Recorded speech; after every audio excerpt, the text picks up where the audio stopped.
We were talking last month as part of our Easter season theme. We were focusing on the meaning and the relevance of the life and teachings of Jesus in today's world.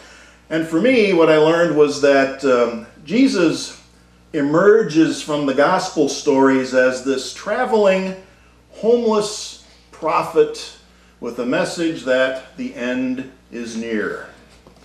His primary message was that the kingdom of heaven was about to be established on the earth, and it had three key features.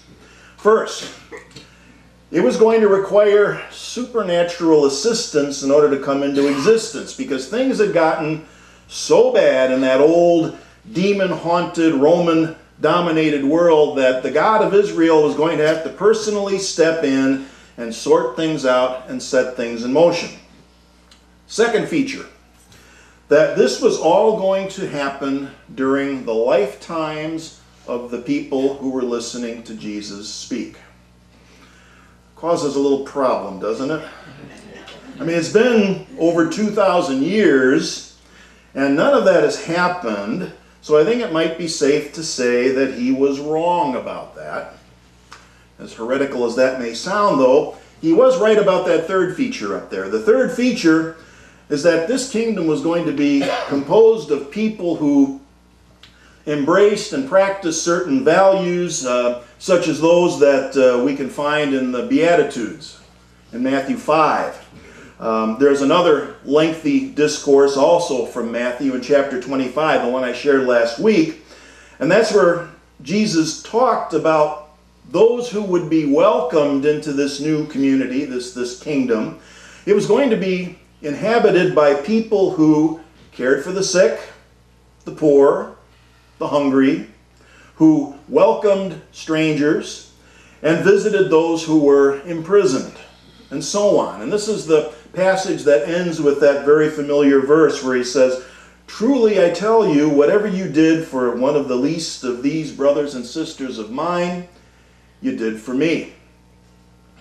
There's lots more examples, by the way, in the Gospels.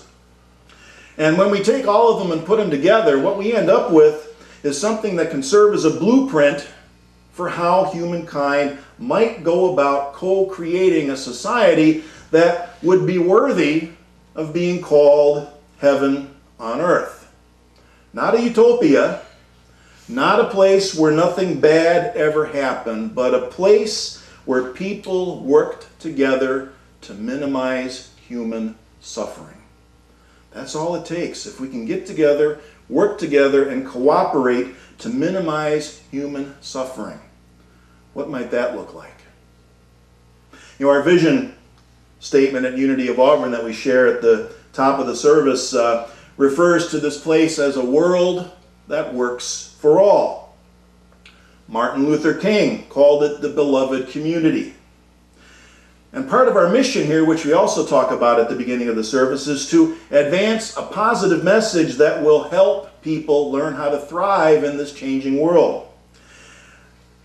Even when events in the world might convince us that we have forever missed the mark,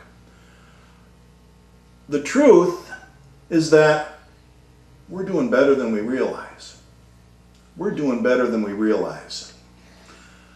I came across a brand new book in March which makes the case that humankind has innate evolutionary qualities that have enabled us to gradually establish a more compassionate, peaceful, cooperative, and humane world. The book is called Blueprint: The Evolutionary Origins of a Good Society. That's by Nicholas Christakis. Dr. Christakis shows that despite a human history that is replete with violence, we can't ignore that, it's true, but despite all that, we cannot escape what he calls our social blueprint for goodness. And that over time, what we're doing is we're creating this positive feedback loop that builds on itself and reinforces that tendency. Now, this made me think about one of our basic unity principles. That's number 2, the one which says that humankind possesses certain innate qualities, which we call divinity, which makes us inherently good.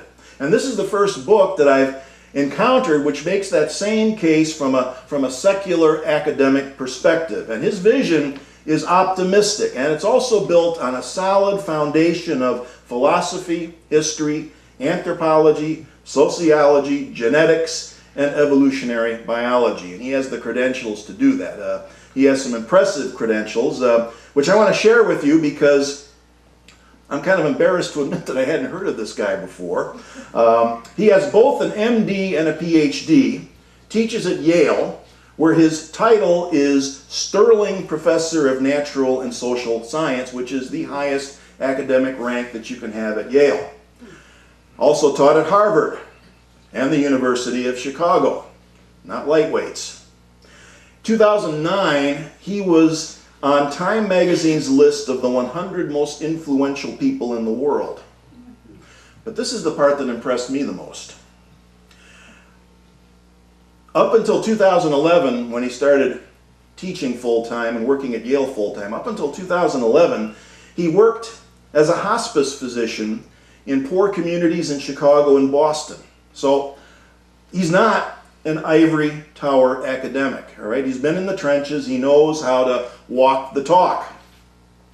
And this book is part of what I'm seeing as a growing trend to change the conversation on a broader level. I mean, this isn't just happening in churches and spiritual centers anymore. This is an attempt to change the conversation on a much broader level. Now, last year, you might recall, we worked with a couple of books. One of them was Enlightenment Now by Steven Pinker, and the other one was Factfulness by Hans Rosling. 10 reasons we're wrong about the world and why things are better than you think. This is happening a lot more often. It's coming out. They're trying to change the conversation. It's almost as if they're conspiring to help us with our mission statement, right? And supporting us in advancing a more positive message about the world and about humankind. It's in alignment with our principles. It's a way of looking at truth beyond appearances, and isn't that what we're all about? Things are better than we think, and there's always an and or a but either way, there are some unpleasant realities that we have to deal with. The positive message here, though, is that we are better equipped than we think to deal with those unpleasant realities. One of the realities that he points out in the preface to his book is this one. He says, "As I write, the United States seems riven by polarities. Right and left, urban and rural, religious and a-religious, insiders and outsiders, haves and have-nots. Analysis reveals that both political polarization and economic inequality are at century-long peaks." And like the good professor that he is, he gives us a long list of sources and evidence in support of that statement. But I don't think we need to go to a lot of sources. I think we all kind of have an intuitive grasp of this particular unpleasant reality when we look at the world around us. Tribalism is on the rise, and in the face of this reality, he starts out by giving us what he considers to be two timeless truths. Simple statements. Number one, there is more that unites us than divides us. And number two, society is basically good. He says that one of our greatest tasks is to learn how we can love our own group without thinking that we have to hate everyone else. There's the challenge. Reminds me of something that Jesus used to teach as part of his own blueprint for a good society. It's a story from Luke, where Jesus is talking to an expert on Jewish religious laws, and he brings up the second greatest commandment, which is to love your neighbor as yourself. So this religious law expert decides to see if he can trip Jesus up a little bit. Going to dig a little bit deeper, and he says, "Okay, smart guy, so tell me, who exactly is my neighbor?" And you might recall that this is where he tells the story of the Good Samaritan, which if you haven't heard it in a while, I'll give you the short version here. All right? So there's a guy traveling from Jerusalem to Jericho on a very dangerous road where he is attacked, he's robbed, he's beaten, and he's left for dead. And the first two people who come upon him were these high-ranking officials in the Jewish religious hierarchy, a priest and a Levite. They see him laying there all beaten and bloody, and what do? They cross over to the other side of the road, so they wouldn't have to look at him and hear him moaning and groaning. And they continued on their way as if nothing had happened. Now there's one interpretation of this part of the story which says that these religious muckety-mucks were forbidden by Jewish law to touch someone who was bleeding, lest they themselves become unclean, which is just another way of saying that they were too spiritual to be of any earthly good. That comes from something, by the way, that Oliver Wendell Holmes Sr. once said. He said, "Some people are so heavenly minded that they are no earthly good." Ain't it the truth? This is another example of Jesus getting a subtle dig in. He's condemning religious hypocrisy, where the rules of your religion get in the way of human decency and compassion. He couldn't stand that stuff. All right, so these two guys go on down the road. The next person to come along was a Samaritan. Now, I used to hear this story in church on Sunday at least once a year as we went through the liturgical calendar. Once a year I would hear this story, and nobody ever bothered to explain to me exactly what a Samaritan was. It's the key to this entire story.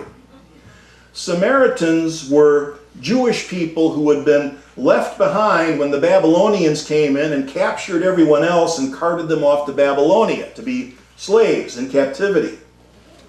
The ones who were left behind would intermarry with the non-Jewish tribes in the area, and when the Babylonian exile ended a generation later and all of those people came home, these people who had stayed and intermarried were despised as traitors and impure. They lived in a part of the land called Samaria, so they were known as Samaritans. Now fast forward to the days of Nazi Germany. The Samaritans would have been referred to as a mongrel race. The question is, who are they today? Who are the people who are dehumanized and marginalized in our culture? Do we still have Samaritans around today who are considered to be deviant or illegal? Not too hard to identify. So, the inferior, impure, subhuman mongrel Samaritan is the hero of the story. The pure and upstanding Jewish religious figures are useless, and the Samaritan saves the day. He provides first aid. He takes this injured man to an inn, pays the innkeeper out of his own pocket, tells him that when he returns, he will stop in and pay for any additional expenses. All right? He's going way above and beyond what one would expect.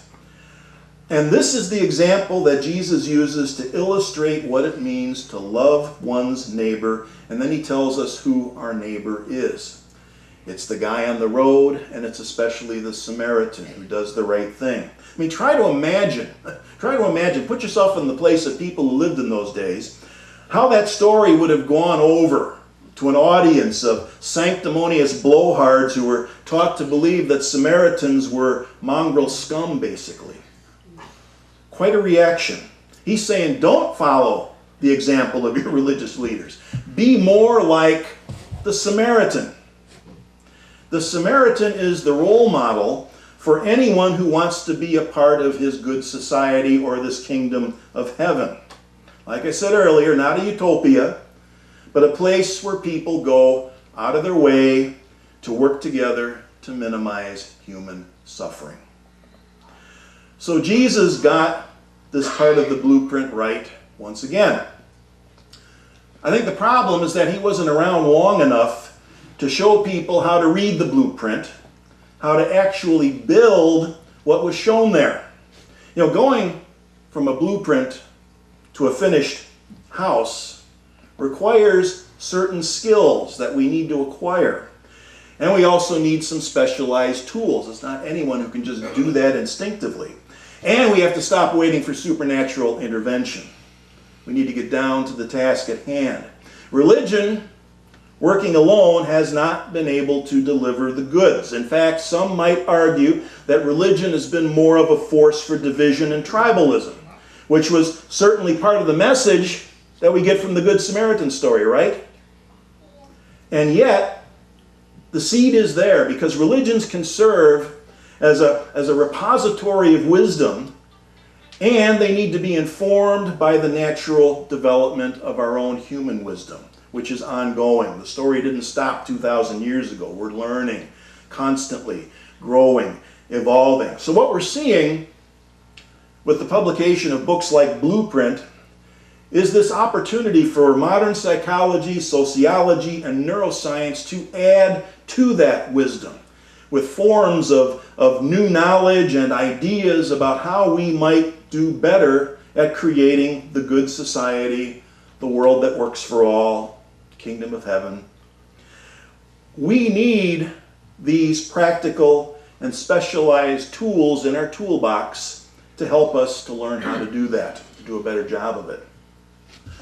So I'm going to close today with two quotes from the book that show how that might work.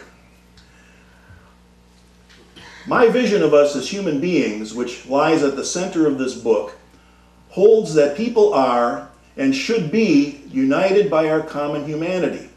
And this commonality originates in our shared evolution. It is written in our genes. For too long, in my opinion, the scientific community has been overly focused on the dark side of our biological heritage, our capacity for tribalism, violence, selfishness, and cruelty. The bright side has been denied the attention it deserves. So, guess what we're going to do here over the next few weeks? We're going to delve into that bright side, starting in 2 weeks though, because next Sunday is Mother's Day. We're going to talk about something a little bit different. But in 2 weeks, stay tuned for more as we delve into what he calls the bright side of human nature. Happy Cinco de Mayo. See you next time.